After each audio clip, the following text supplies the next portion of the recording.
J'avoue que c'est la première fois qu'on fait ça. Genre tu me dis, je fais complètement un truc.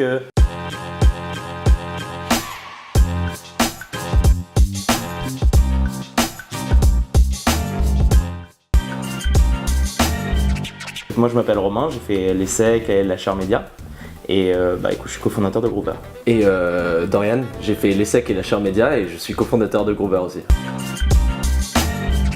Alors Groover, c'est une plateforme qui permet aux musiciens et à leurs représentants d'entrer en contact plus facilement et plus directement avec ce qu'on appelle les influenceurs musicaux, qui sont à la fois des blogs, des magazines, des webzines, des web radios, des labels, avec un modèle un peu particulier qui leur garantit l'écoute et un retour de la part de ces influenceurs musicaux.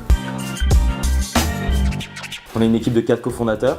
On s'est rencontrés à Berkeley, on est tous musiciens ou on a créé des médias musicaux. Et en fait, du coup, on connaissait bien le problème nous-mêmes. Et c'est aussi pour ça qu'on a voulu lancer ce produit-là et cette plateforme-là pour aider aussi les artistes, les musiciens à promouvoir leur musique plus simplement. On s'est rendu compte que en fait, le principal problème aujourd'hui pour les musiciens, c'est la promotion. C'est qu'il y a 20 000 morceaux qui sortent par jour sur les plateformes de streaming. Donc du coup, sortir de la masse, c'est extrêmement compliqué. Donc c'est pour ça qu'on a eu cette idée-là de créer une plateforme qui permettrait de faciliter cette connexion-là entre des artistes et des influenceurs musicaux. Parce que l'idée justement, c'est de dire, voilà, il y a 20 000 nouveaux morceaux qui sortent sur les plateformes chaque jour. Donc obligation pour les artistes de passer par des relais d'influence pour se faire connaître du public.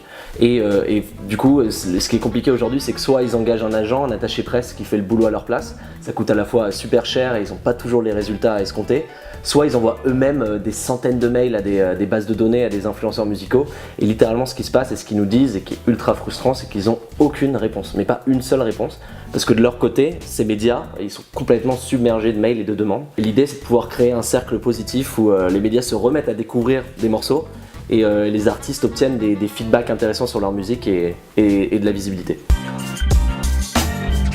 Alors le business model, c'est un business model de commission. En fait, ça coûte 2 € pour contacter un influenceur musical. Et en fait, l'influenceur musical est rémunéré à 1 €, non pas pour partager la musique, mais seulement pour faire un retour écrit à l'artiste, un retour constructif. Donc il garde sa complète indépendance éditoriale, ce qui est extrêmement important. Et nous, on est rémunéré sur l'autre 1 €. Donc c'est une commission de 50%. Alors les prochaines étapes, nous on a très envie d'aller assez rapidement dans d'autres pays européens, donc avoir des influenceurs qui ne sont pas seulement français, mais aussi anglais, allemands, scandinaves, donc un peu sur les scènes musicales importantes en Europe, sachant qu'on a envie d'être très rapidement une plateforme européenne. Et l'autre élément aussi qui est important pour nous, c'est la croissance opérationnelle et le volume. On a envie d'avoir de plus en plus de monde qui utilise la plateforme, de plus en plus d'artistes et de plus en plus d'influenceurs, sachant que les deux vont de pair et qu'on ne peut pas avoir l'un sans l'autre. Un autre enjeu, c'est qu'on va aussi avoir une période de levée de fonds qui va arriver plutôt en janvier 2019. C'est à peu près les enjeux principaux pour les prochains mois. Justement, nous on a beau bosser dans une start-up, on n'essaie pas de se dire comment est-ce qu'on fait pour être start-upper et coller au modèle start-up, etc.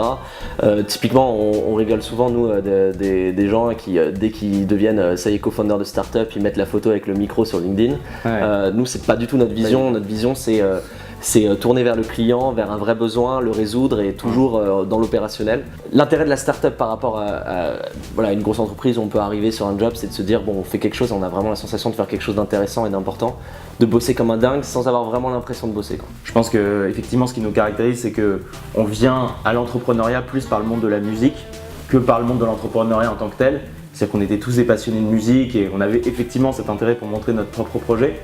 Mais finalement, ce qui nous anime, c'est vraiment de répondre à un besoin clair et pas forcément de créer une startup pour créer une startup. C'est-à-dire qu'on aurait pu faire autre chose, il y avait plein de choses qui nous intéressaient. Tous, je pense, on a plein de goûts et de centres d'intérêt très divers. Mais c'est vrai qu'on avait envie de faire ce truc-là dans la musique parce qu'on a vu vraiment un besoin, on a expérimenté aussi ce besoin nous-mêmes. Donc c'est aussi pour ça qu'on est venu à là.